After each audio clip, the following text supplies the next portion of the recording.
According to CNN.com, due to the recent government shutdown, over 18,000 NASA employees, or 97% of its workforce, will be out of a job. With that in mind, I'd like to give you a brief history of NASA. NASA has made great innovations, explorations, and discoveries. From introduction to engineering to scientific research and design, I've learned about NASA's past and went over its past missions, so I feel credible enough to speak to you about this. First, I'm going to talk to you about the contributors, 30 contributors to rocket design, its past missions, and how NASA got started. So first, I'd like to talk to you about the early contributors to rocket design, because without rockets, of course, there will be no NASA. So the first person I'd like to speak to you about is Robert Goddard. According to space.com, he was the first man to design, test, and build the first liquid-powered rocket. His contribution was as important as the Wright brothers' first flight. Next, I'll talk to you about Von Braun. Before becoming the leader of the NASA rocket team, he took Goddard's designs and made his own improvements and his own innovations to them, and actually worked for Germany during World War II, building the V-2 ballistic missiles. So now that I've talked to you about the early contributors to rockets, I'd like to talk to you about the origin of NASA, how it got started.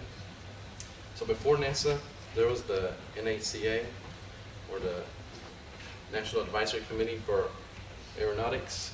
They were supposed to get technological advancement and get the first satellite to space.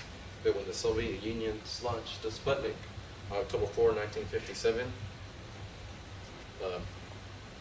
America was in a crisis mode because they were scared that with that, when it passed over the United States, that it could actually blow up cities, they thought.